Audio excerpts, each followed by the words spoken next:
તો નમસ્કાર મિત્રો, એક્ઝામ સારથી યુટ્યુબ ચેનલમાં આપનું હાર્દિક સ્વાગત છે। આજે આપણે વાત કરીશું GSSB એટલે કે ગુજરાત ગૌણ સેવા પસંદગી મંડળ દ્વારા બહાર પાડવામાં આવેલી પેટા હિસાબનીશ એટલે કે સબ ઓડિટરની 321 જગ્યા અને હિસાબનીશ એટલે કે ઓડિટરની 105 જગ્યા માટેની ભરતીની। તો આ ભરતીના ફોર્મ ભરવાની અંતિમ તારીખ છે 30/11/2025। હવે શૈક્ષણિક લાયકાત એટલે કે એલિજિબિલિટીની વાત કરીએ તો બેચલર્સ ઓફ કોમર્સ એટલે કે BCom, bachelors of business administration એટલે કે BBA, bachelors of computer application એટલે કે BCA, bachelors of science BSc, પણ BScમાં તમારા મેઇન સબ્જેક્ટ હોવા જોઈએ મેથેમેટિક્સ અથવા સ્ટેટિસ્ટિક બંનેમાંથી કોઈ પણ, અને બેચલર્સ ઓફ આર્ટ્સ એટલે BAમાં પણ તમારા મેઇન સબ્જેક્ટ હોવા જોઈએ સ્ટેટિસ્ટિક, ઇકોનોમિક્સ અથવા મેથેમેટિક્સમાંથી કોઈ પણ એક।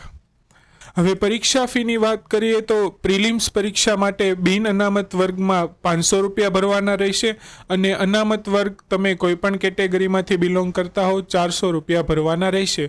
આ પરીક્ષામાં ભરવામાં આવતી ફી તમે જો પરીક્ષામાં ઉપસ્થિત રહેશો તો તમને પરત મળવા પાત્ર રહેશે।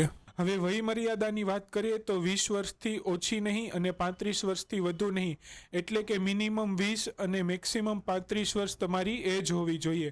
પગાર ધોરણની વાત કરીએ તો પેટા હિસાબનીશ એટલે કે સબ ઓડિટર માટે 26,000 છે જે ક્લાસ 3માં આવે છે, અને હિસાબનીશ ઓડિટર માટે 49,600 5 વર્ષ માટે ફિક્સ સેલેરી છે જે સુપર ક્લાસ 3માં આવે છે।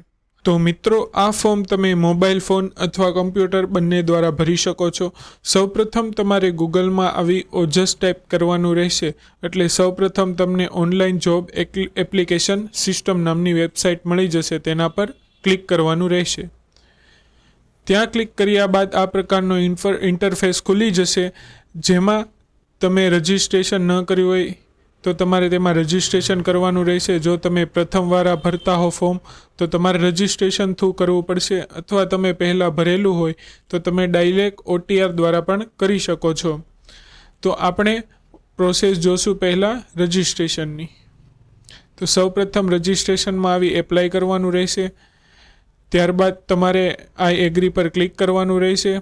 આઈ એગ્રી પર ક્લિક કર્યા બાદ આ પ્રકારનો ઇન્ટરફેસ ખુલી જશે, જેમાં સૌપ્રથમ તમારે પર્સનલ ડિટેલ્સ નાખવાની રહેશે, તમારી સરનેમ, તમારું નામ, ફાધરનું નામ, મધરનું નામ, તમારો જેન્ડર સિલેક્ટ કરવાનું રહેશે અને તે સેમ જેન્ડર રીસિલેક્ટ કરવાનું રહેશે।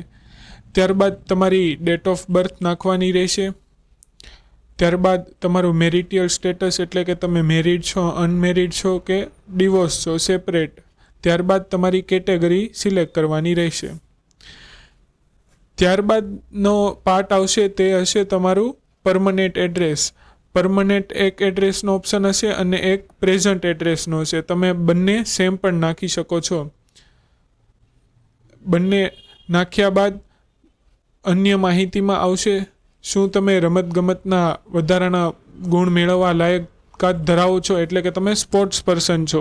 સ્પોર્ટ્સ પર્સન હો તો તમારે તેની ડિટેલ્સ નાખવાની રહેશે।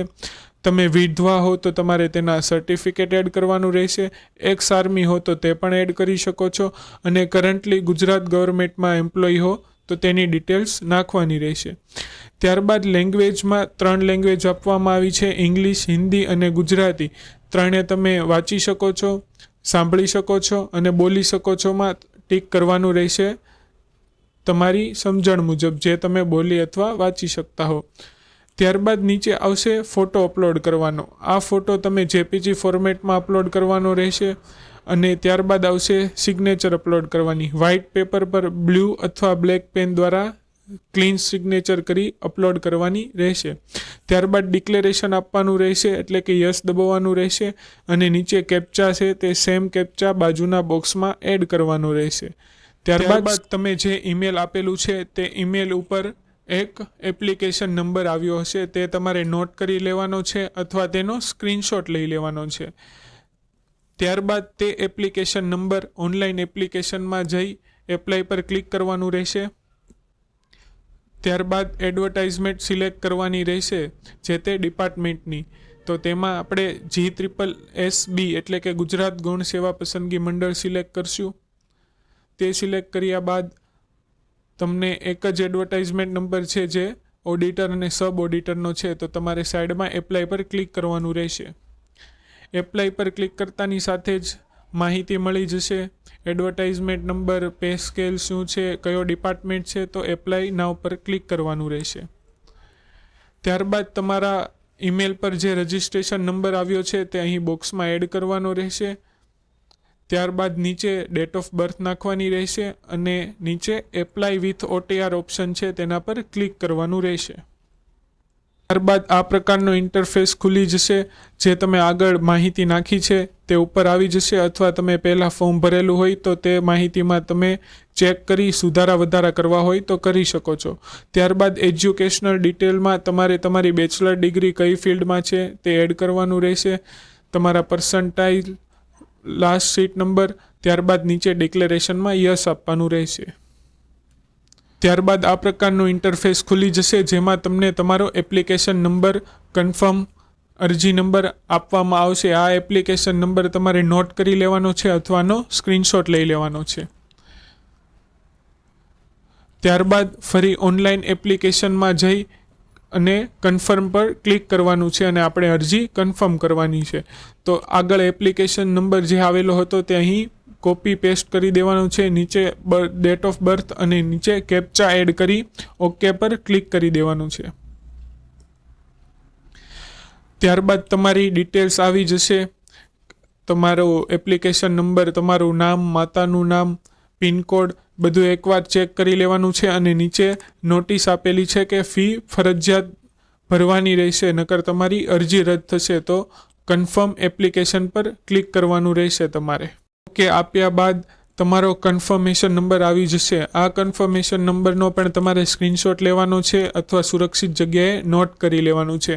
આ કન્ફર્મેશન નંબરથી જ આગળ પ્રોસેસ થશે. તો કન્ફર્મેશન નંબર બાદ નીચે પ્રિન્ટ એપ્લિકેશનનો ઓપ્શન આવી જશે.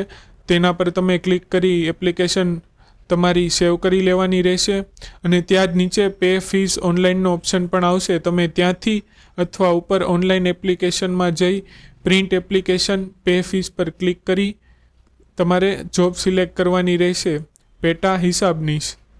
ત્યારબાદ તમારો કન્ફર્મેશન નંબર જે આગળ આવ્યો છે તે પેસ્ટ કરવાનો, ડેટ ઓફ બર્થ અને નીચે કેપ્ચા નાખી ઓનલાઈન પેમેન્ટ ઓફ ફીસ પર ક્લિક કરવાનું રહેશે. જેથી ટર્મ્સ એન્ડ કન્ડિશન આવી જશે, જે તમે વાંચી શકો છો, અથવા નીચે સબમિટ પર ક્લિક કરવાનું રહેશે.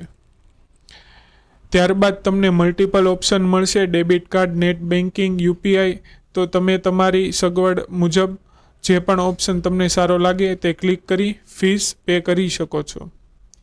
વિડીયો જોવા માટે ધન્યવાદ. આવા જ વિડીયો જોવા માટે સબસ્ક્રાઈબ કરો. જય હિન્દ, જય ભારત.